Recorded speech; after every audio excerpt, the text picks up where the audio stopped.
एक ऐसी जंग जिसमें 60 आदमी 60,000 के लश्कर को हराया था। यही नहीं बल्कि उस वक्त के सुपर पावर बाज़ंतीन अंपायर की ताकत को तोड़ के रख दिया था। ये बैटल का नाम था यरमुक और ये फौज में एक पावरफुल सोल्जर जिसका नाम था खालिद बिन वलीद रज़ियल्लाहु अन्हु। आज की इस वीडियो में जंगे यरमुक को हम समझाने की कोशिश करेंगे। ये दौर था खलीफा उमर रज़ियल्लाहु अन्हु का, जब मुसलमान तेजी से ताकत को बढ़ा रहे थे और इनके सामने जो सल्तनत थी कोई कमजोर सल्तनत नहीं थी, बल्कि उस वक्त की सुपर पावर और मुसलमान दो बड़ी पावरफुल अंपायर से एक साथ लड़ रहे थे। इस वक्त बाज़ंतीन अंपायर का बादशाह हेरेक्लेस या हेक्लेस था। हेरेक्लेस एक ताकतवर और बहादुर जंगजू था। उसने तख्त पर बैठते ही अपने आसपास के इलाके को फतह करने लगा। इसने मुसलमानों के खिलाफ एक फौज तैयार की। उसने इस फौज का कमांडर वहान को बनाया। इसकी फौज में ईसाई अरब भी दाखिल थे,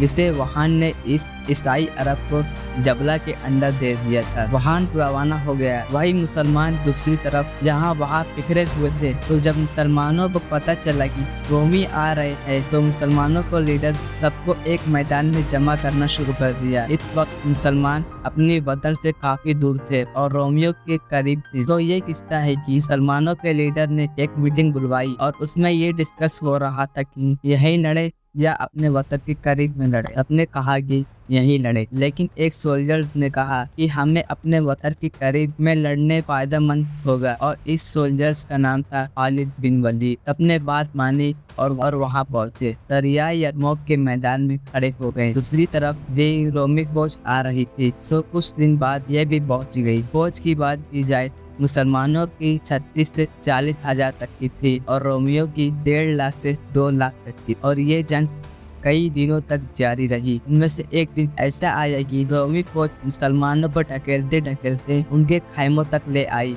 लेकिन मुसलमान पलटे और रोमियो को पीछे ढकेल दिया। उसके अगले दिन वहान ने जबला को बुलाया और उससे ईसाई अरब की फौज थी और फौज की तादाद मिला जुला कर 60,000 तक की हो गई थी। जब ये खबर खालिद बिन वलीद को मिली, कहेगी मुझे सिर्फ 30 आदमी दे दो, मैं इनका मुकाबला कर लूंगा। तो एक साहबी ने कहा कि 30 नहीं 60 लेकर जाओ और 60 साहबा थे और ये सब खालिद बिन वलीद के अंडर में। खालिद बिन वलीद रज़ियल्लाहु अन्हु ने साहबा के साथ आ गए मुकाबला कर। जब वहाँ पहुंचे तो जबला ने कहा कि ये देखो सुलह करने आ रहे हैं, इनके सामने ऐसी शर्त रखूंगा कि इनकी बेइज्जती हो जाएगी। खालिद बिन वलीद ने कहा कि किसने कहा कि हम सुलह करने आ रहे हैं? जबला ने कहा क्या तुम लड़ने आए हो? अगर हम बस एक चक्कर लगाएंगे तो तुम खत्म हो जाओगे, जाओ और तैयारियां करके आओ। खालिद बिन वलीद ने ऐसा जवाब दिया कि जबला को गुस्सा आ गया और उसने हमला कर दिया। खालिद बिन वलीद साहबा को एक सफ में खड़ा कर दिया। उसने पहले दफा हमला किया लेकिन वो सफों को तोड़ नहीं पाया। फिर दूसरी बार किया, फिर नाकाम।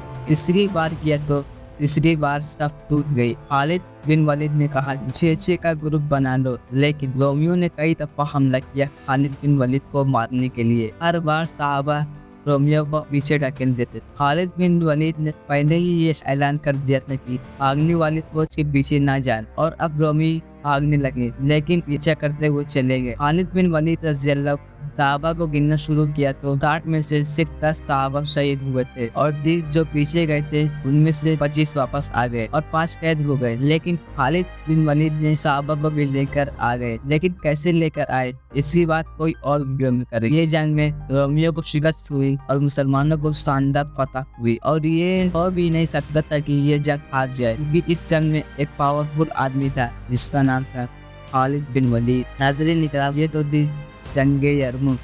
अगर आप कुछ पूछना या सवाल करना हो तो नीचे कमेंट बॉक्स में पूछ सकते हैं और अगर आपको ये अच्छी लगी तो वीडियो को लाइक करें, शेयर करें एंड चैनल को भी सब्सक्राइब